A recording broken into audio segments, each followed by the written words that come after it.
Good morning students. बेटा आज हम 12th क्लास की हिंदी स्टार्ट करने वाले हैं। तो हिंदी स्टार्ट करने से पहले मैं आपको बता दूं कि आपकी टोटल जो बुक है वो 3 बुक है। ओके बेटा, फर्स्ट बुक है आरो, दूसरी बुक है आपकी वितान ये वाली। ओके बेटा, और तीसरी बुक है आपकी संवाद सेतु जो अभी आई नहीं है मार्केट के अंदर भी अभी, लेकिन ये 2 बुक आपके मार्केट में भी आ चुकी है और आपके विद्यालय में भी उपलब्ध है। जिसके पास में नहीं है जल्दी से दोनों बुक खरीद लें। और तीसरी बुक आपके पास में संवाद सेतु। ओके बेटा, और इसके अलावा ग्रामर है, ग्रामर में आपको वैसे ही पढ़ा दूंगी, उसकी कोई प्रॉब्लम नहीं है, लेकिन ये 3 बुक जो हैं वो सबके पास में अवेलेबल होनी चाहिए। तो सबसे पहले जो है हम आरो जो है वो स्टार्ट करने वाले हैं, लेकिन मुझे लगता है कई स्टूडेंट्स के पास में अभी तक बुक अवेलेबल नहीं है, इसलिए मैं पद भाग ना पढ़ा के सबसे पहले गद भाग पढ़ा रही हूँ। गद भाग का जो फर्स्ट लेसन है जिसका नाम है भक्तिन और जो उसकी लेखिका है महादेवी वर्मा। ओके बेटा, तो हम सबसे पहले महादेवी वर्मा के जीवन परिचय के बारे में जानकारी ले लेते हैं। लेसन नंबर फर्स्ट, गदखंड का लेखिका महादेवी वर्मा। बेटा ये महादेवी वर्मा जो लेखिका है वह हिंदी जो साहित्य है उसके अंदर अपना एक विशिष्ट स्थान रखती हैं। इनका जो जन्म है वो 1907 के अंदर फरुदाबाद के अंदर उत्तर प्रदेश के अंदर हुआ था। इनकी जो प्रमुख रचनाएं हैं, वैसे बहुत सारी रचनाएं लिखी हैं, इन्होंने गद्य में भी लिखा है और पद में भी लिखा है, दोनों में लिखा है, लेकिन यहाँ इनकी जो महत्वपूर्ण रचनाएं हैं जिन रचनाओं के कारण इनको ख्याति प्राप्त हुई है उसके अंदर प्रमुख रचनाएं यहाँ पे दे रखी है। पहली है दीपशिखा यामा जो कि काव्य संग्रह से संबंधित है। उसके बाद में श्रृंखला की कड़ियाँ, आपदा, भारतीय संस्कृति के स्वर, ये निबंध संग्रह है। निबंध संग्रह जानते हैं, निबंध लिखा हुआ निबंध संग्रह है। इसके अलावा अतीत के चलचित्र, स्मृति की रेखाएं, पथ के साथी, मेरा परिवार, ये संस्मरण है। संस्मरण जानते ना, किसी की याद में लिखा हुआ लेख क्या कहलाया जाता है, संस्मरण। इसके अलावा आत्मकथा, आत्मकथा किसे कहते हैं, स्वयं की द्वारा लिखी जाने वाली जो कहानी होती है, यानी कि जैसे मेरा जीवन है, मेरा जीवन किस तरह से व्यतीत हुआ, मैंने जीवन में क्या क्या किया, मेरे जीवन में क्या क्या घटनाएं घटी, तो मैं स्वयं वो सब बातें लिखूं, तो उसे कहा जाता है आत्मकथा। समझ में आ गया। संस्मरण यानी कि किसी की याद में लिखा जाने वाला लेख, वो किसी के से संबंधित हो सकता है। जैसे महादेवी वर्मा है, महादेवी वर्मा ने किसी की अपने कोई भी लेखक सात्विक के जीवन से संबंधित कोई लिखा हो, कोई लेख लिखा हो, उसकी जीवनी लिखी हो, उसे कहा जाता है संस्मरण। ठीक है, अब लिखते हैं इनका जो निधन है वह हुआ था सन 1987 में। कहाँ पर हुआ था, इलाहाबाद में। ये तो उनका सारांश है छोटे से रूप में।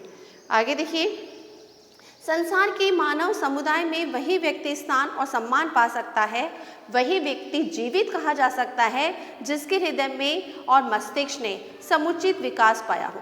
देखो बेटा, बहुत अच्छी बात कही गई है कि संसार में वही व्यक्ति यानी कि ऐसा व्यक्ति जिसके मन के अंदर क्या हो वही स्थान यानी कि वही सम्मान पा सकता है, वही उच्च पद पर आसीन हो सकता है जो कि जिसके हृदय के अंदर विकास करने की भावना रही हो, अर्थात जो निरंतर क्या चाहता हो, प्रकृति के शिखर पर चढ़ना चाहता हो, अपनी एक यानी कि कोई चीज़ उसको प्राप्त हो गई, जो चीज़ जिस चीज़ की उसकी इच्छा है, आवश्यकता है, जिस चीज़ के लिए वो कार्य कर रहा है, वो मंजिल उसको मिल गई। तो ये नहीं है कि वो मंजिल उसको मिल गई और तो वह ठहर जाए, ऐसा नहीं होना चाहिए। जीवन चलने का नाम है, तो निरंतर हमें विकास प्रति कार्य करते रहना चाहिए और आगे बढ़ने का प्रयत्न करते रहना चाहिए। यानी कि जो लेखिका है, लेखिका क्या बता रही है कि सही मायने में जीवित व्यक्ति वही कहा जा सकता है जो कि क्या है, निरंतर विकास के कार्य करता रहे और अपनी मंजिल को प्राप्त करने के लिए अग्रसर होता रहे, और जो अपने व्यक्तित्व द्वारा मनुष्य समाज के रंगात्मक के अतिरिक्त बौद्धिक संबंध भी स्थापित करने में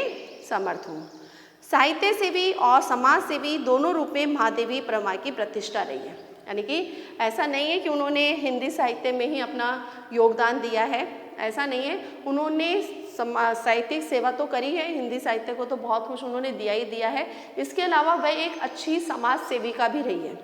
समाज सेविका का अभिप्राय, समाज की सेवा करते हुए उन्होंने बहुत सारे कार्य करे, और जो इनके कार्यों के अंदर अगर आप इनकी जीवनी को उठा के देखेंगे तो आप देखेंगे कि इन्होंने महात्मा गांधी के नेतृत्व में बहुत सारे आंदोलनों में अपना महत्वपूर्ण योगदान भी दिया है।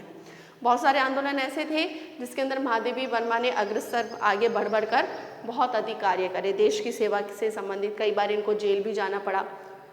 जेल जाने का मतलब ये नहीं कि वो उन्होंने गलत कार्य किया था।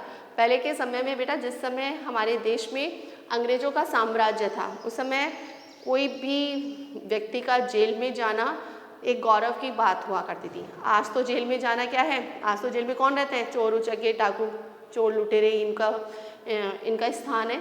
लेकिन जिस समय अंग्रेजों का साम्राज्य था, उस समय अंग्रेज क्या किया करते थे कि जो भी देश सेवा से संबंधित किसी भी तरह का कृत्य करता था, किसी प्रकार का कार्य करता था, चाहे वो लेखन कार्य करता हो या अन्य कोई कार्य करता हो, तो अंग्रेज क्या करते थे? उस व्यक्ति को जेल में डाल दिया करते थे। अब जैसे आंदोलन वगैरह जो हुआ करते थे, तो उसके अंदर भी जो आंदोलनकारी थे, आपने पढ़ा होगा लाला लाजपत राय, सुभाष, बहुत सारे लोग ऐसे हैं जिनको उन्होंने क्या किया था, उन्होंने देखा कि भाई ये देश सेवा कर रहे हैं और जनता जो है इनके साथ में है, तो जनता कहीं विद्रोह ना कर दे, जिसके कारण से कि जैसे कोई व्यक्ति देश हित के प्रति कार्य करता था तो उसको जेल में डाल दिया जाता था। तो महादेवी वर्मा भी ऐसी कवयित्री और लेखिका रही है जो कि कई बार जेल जा चुकी है देश सेवा के लिए और समाज सेवा के लिए। और इनका जो ये नेतृत्व करती थी, वह किसका नेतृत्व करती थी? महात्मा गांधी के पद चिन्हों पर ये चलती थी। आगे देखिए, नारी समाज में शिक्षा प्रसार के उद्देश्य से उन्होंने प्रयाग महिला विद्यापीठ की स्थापना करी। अब इन्होंने एक विद्यापीठ की स्थापना करी जो कि महिलाओं से संबंधित था, महिलाओं की शिक्षा से संबंधित था, और उसका नाम क्या था? महिला विद्यापीठ, जो कि कहाँ पर स्थित था? प्रयाग के अंदर।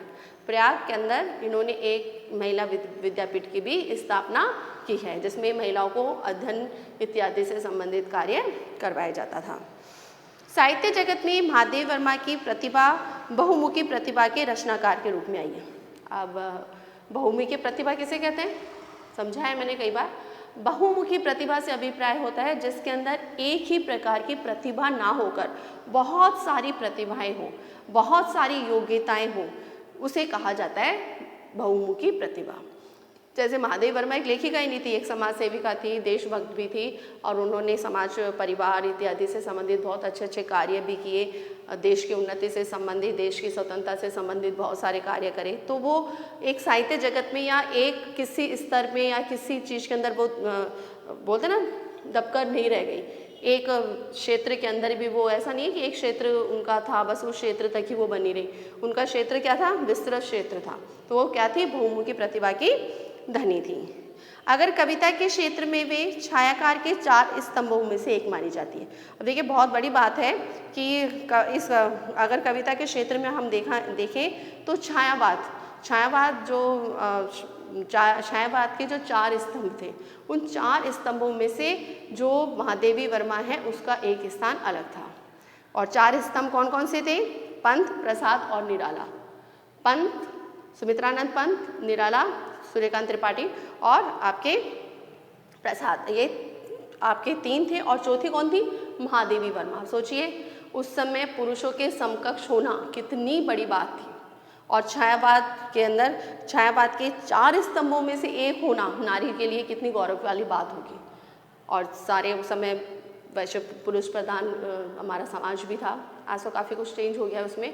तो उस समय महादेवी वर्मा का छायावाद के क्षेत्र में स्तंभों में से एक होना बहुत बड़ी बात होती। रेखा का आगे देखिए, कविता और गद्य इन दोनों क्षेत्रों में उनकी प्रतिभा अलग अलग स्वभाव लेकर सक्रिय हुई है। मैंने स्टार्टिंग में बताया कि उन्होंने गद्य पद्य दोनों में लिखा है। कवयित्री भी रही है वो और लेखिका भी रही है। कवयित्री किसे कहा जाता है? कि जो काव्य क्षेत्र में लिखता हो।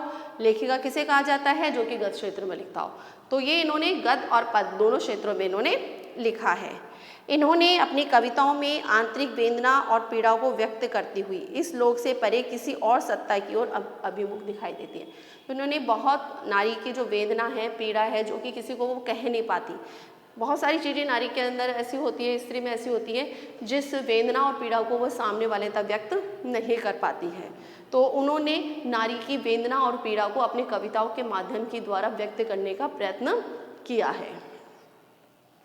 वे अपने और उसका गहरा असर सामाजिक सरोकार स्थान भी प्राप्त किया है। उनकी श्रृंखला की कड़ियाँ उस समय की अद्वितीय रचना मानी जाती है, जो कि 1942 के अंदर प्रकाशित हुई थी। कि उस समय की जो सर्वश्रेष्ठ कृति थी जिसका नाम था श्रृंखला की कड़ियाँ, जो कि 1942 से प्रकाशित हुई थी, वो बहुत ही लोकप्रिय हुई थी।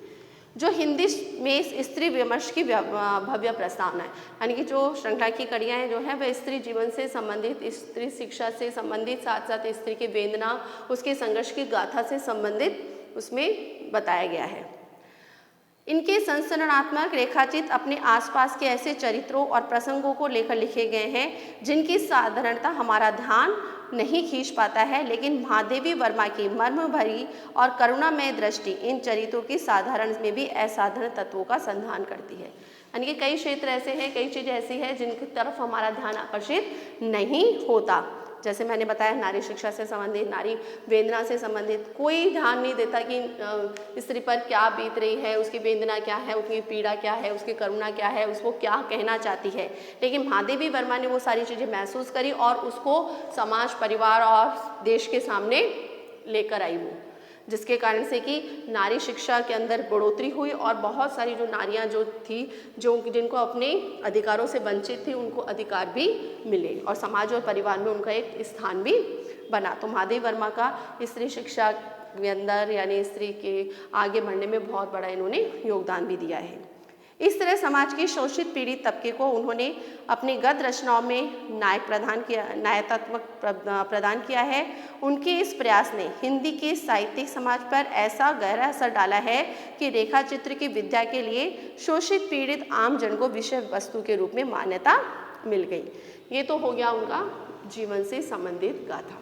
ये उनकी जीवनी थी कि किस किस तरह की वो महिला थी और क्या क्या उन्होंने कौन कौन सी रचनाएं लिखी, कौन कौन से कृत्य करे, उनकी रचनाओं की क्या विशेषताएं थी, उनके बारे में अपन ने जानकारी। अब थोड़ा सा अपन ये लेसन पढ़ने वाले हैं, जो चैप्टर पढ़ने वाले हैं, उसके बारे में थोड़ा सा सारांश पढ़ लेते हैं। बेटा इसके अंदर जो बताया गया है, जो लेसन है उसका नाम है भक्ति। इसके अंदर बताया गया है कि महादेवी वर्मा के पास में एक महिला आती है जो कि क्या है, सेविका के रूप में आती है वो, यानी कि उसको नौकरी चाहिए होती है। तो महादेवी वर्मा उसको अपनी सेविका के रूप में, अर्थात नौकरानी के अपने घर की सेविका जिसे कहते हैं, तो उसके रूप में वह उसको रखती है और उसका जो नाम है वो लक्ष्मी नाम है।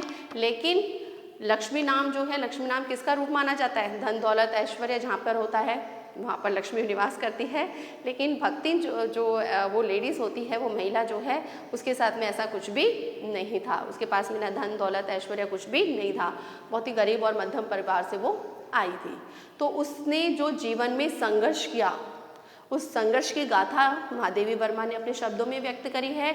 साथ ही साथ जो उसका नाम था लक्ष्मी, उस नाम को परिवर्तित कर क्योंकि जब वो महिला आई, उस महिला ने कहा कि उसको उसके मूल नाम से ना बुलाया जाए। स्टार्टिंग में बताया मैंने, उसको मूल नाम से क्यों नहीं बुलाया जाए। उसके बाद में उन्होंने, महादेवी वर्मा ने सोचा इसको कोई ना कोई तो नाम देना पड़ेगा, तो महादेवी वर्मा ने उसको भक्ति नाम दिया। भक्ति नाम क्यों दिया? क्योंकि जो उसने वेशभूषा पहन रखी थी वो एक सन्यासी की तरह थी। गले में उसने कंठी धारण कर रखी थी। साथ साथ जो उसके वस्त्र थे वो ऐसे वस्त्र थे जो कि एक बोलते ना, जिसको संसार से निरस्ता हो जाए सन्यासी के रूप में, तो ऐसी वेशभूषा उसने धारण कर रखी थी, जिसके कारण से महादेवी वर्मा ने उसका नाम भक्ति डाला। भक्ति नाम से उसको पुकारा।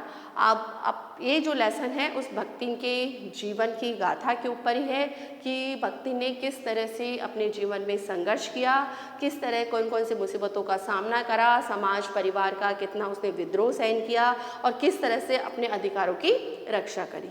तो नारी जीवन की वेदना, संघर्ष इत्यादि की जो कहानी है वो हम भक्ति वाले लेसन में पढ़ेंगे। ये इस लेसन का सारांश मैंने आपको बताया कि किस तरह से उन्हें संघर्ष किया, क्या किया। वो ये लेसन जो स्टार्ट है हम कल से करेंगे। आज जो मैंने आपको करवाया है वह महादेवी वर्मा का जीवन परिचय और लेसन का सारांश करवाया है। तो होमवर्क में आप लोग क्या करेंगे? जैसे बेटा सबको पता है, फिर भी एक बार बता देती हूँ बेटा। आपको लेसन का सबसे पहले हेडिंग डालनी है, नाम डालना है। लेखिका जो है महादेवी वर्मा, उनका पूरा जीवन परिचय लिखना है। जहाँ तक संभव हो वहाँ तक आप अपने स्वयं के हाथों से महादेवी वर्मा का चित्र बना के लगाएंगे। अगर आपसे सपोज डेट नहीं बनता है तो आप नेट से या कैसे भी उसको प्रिंट आउट निकलवा के महादेवी वर्मा का और उसको लगा लीजिएगा। और पूरा जीवन परिचय, उसके बाद के अंदर क्वेश्चन आंसर वगैरह बाद में स्टार्ट करेंगे। इतना ही आपको करना है अभी। आज के लिए इतना ही। Good day, goodbye, take care.